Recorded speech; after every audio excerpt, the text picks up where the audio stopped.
Hola, bienvenidos. Comenzamos hoy la primera clase de Derecho Procesal 1, en el que el primer momento lo que vamos a ver va a ser el material de la asignatura que vamos a utilizar. Primero, el material de estudio, que se han proporcionado unos apuntes y un manual de referencia. Estos serán dos elementos fundamentales a la hora del día del examen. También se les ha proporcionado dentro de ese material de trabajo unas lecturas complementarias que será necesaria que los alumnos lean, trabajen, subrayen, las utilicen como material y complemento de estudio de toda la asignatura en ese tema que se ha seleccionado. Estos son artículos, son sentencias, en algunas ocasiones son vídeos que hacen referencia al tema que nos trata en el material como material de la asignatura. También se han dado unos enlaces, unas películas, que sería conveniente que las vieran, que las revisaran, que las estudiaran, que las trabajaran y que las debatiéramos en algunos de los foros que vamos a tener a lo largo de la asignatura.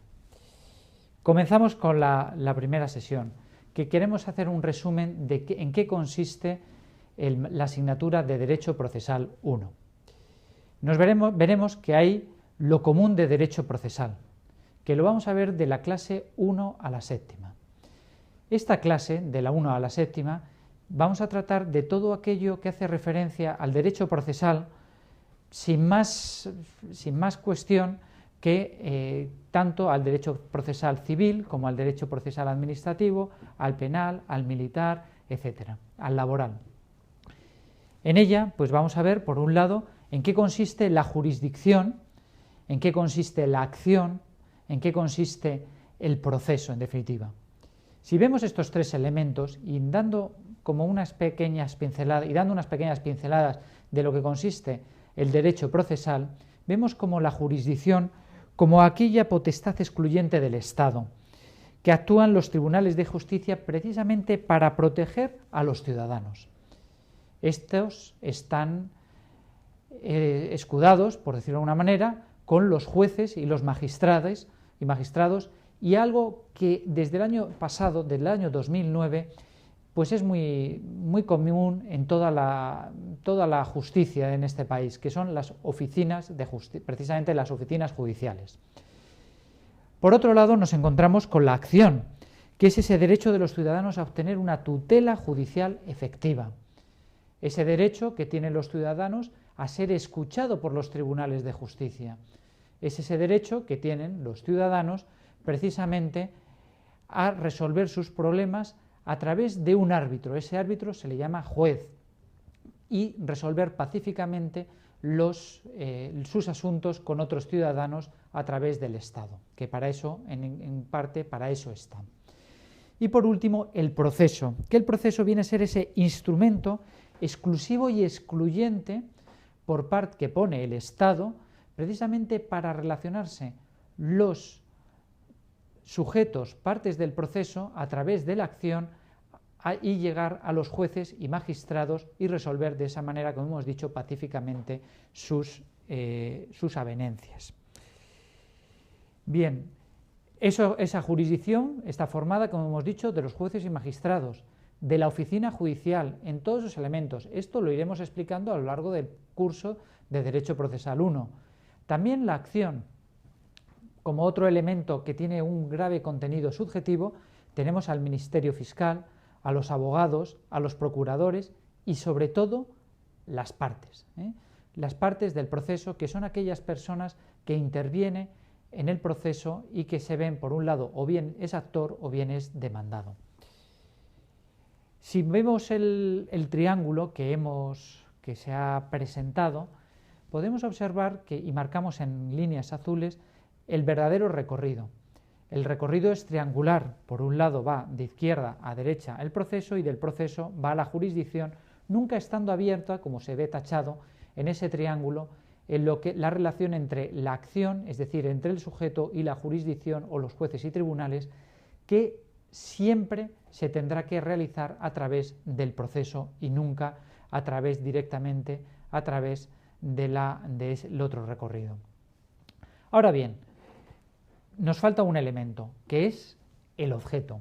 El objeto es aquel elemento en el que se entra en discusión entre las partes, que forma parte fundamental del proceso y que tendrá que resolver el día de mañana el juez o el magistrado, que es en definitiva el elemento de contienda que discuten tanto unos como una parte como la otra parte.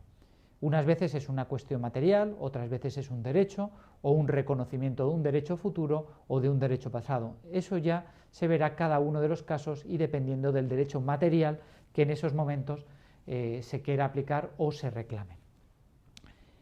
Vamos a explicarlo de otra manera. Tenemos que la jurisdicción tiene un personal jurisdiccional, es decir, los jueces y magistrados.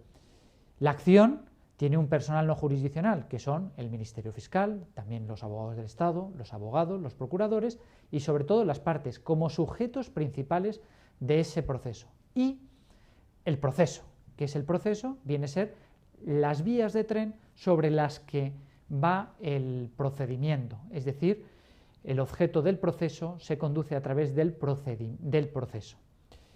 El tema 8, si ven arriba en el centro, pues va a tratar precisamente de la jurisdicción de esos tribunales civiles. Y ahí aquí entramos a conocer de qué es lo que diferencia el proceso civil del penal, del laboral, del contencioso administrativo, del militar o de otros procesos especiales que puede haber, como es el de Tribunal de Cuentas. Y por último, lo particular del derecho procesal civil pues será, por un lado, el proceso declarativo, que es lo que se va a ver además durante estas sesiones. El proceso declarativo, que puede ser o bien ordinario o bien verbal.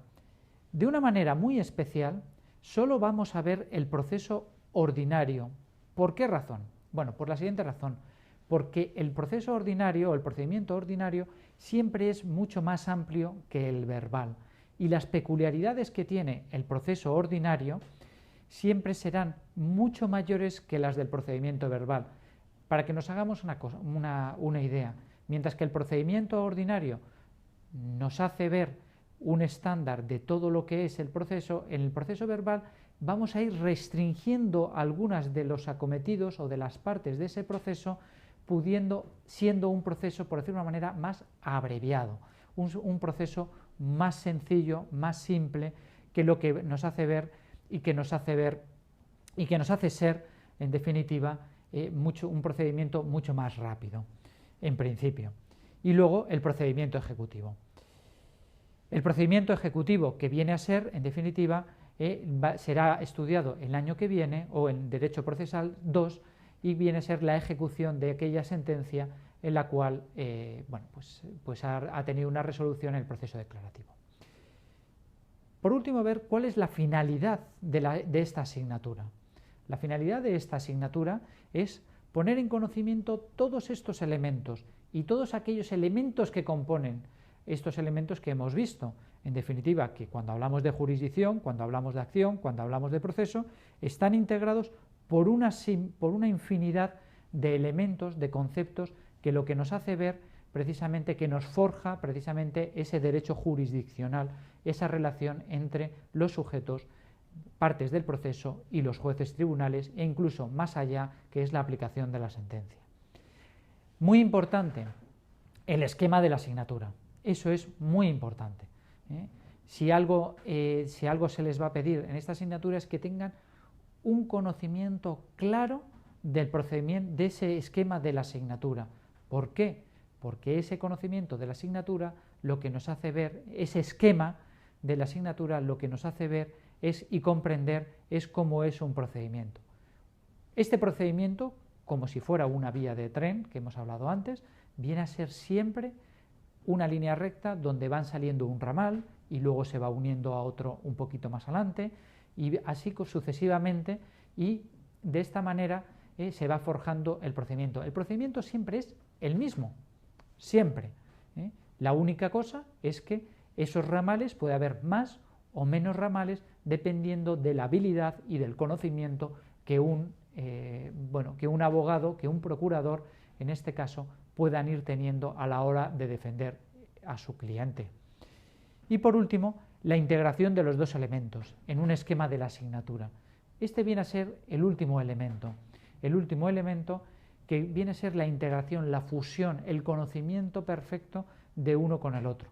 Esto, a la hora de realizar un juicio, a la hora de preparar un caso, a la hora de ejecutarlo, es una ventaja añadida que podemos dar a ese cliente, a esa persona que se asesora como abogado, por la única razón de que uno tiene que saber en todo momento en qué lugar del proceso se encuentra, en qué lugar de la vía se encuentra y sobre todo en qué elementos y qué instrumentos tiene a su disposición. Sin más, esta ha sido la primera clase. Espero que les haya servido y les haya sido útil para el conocimiento y esquema de la asignatura. Muchas gracias.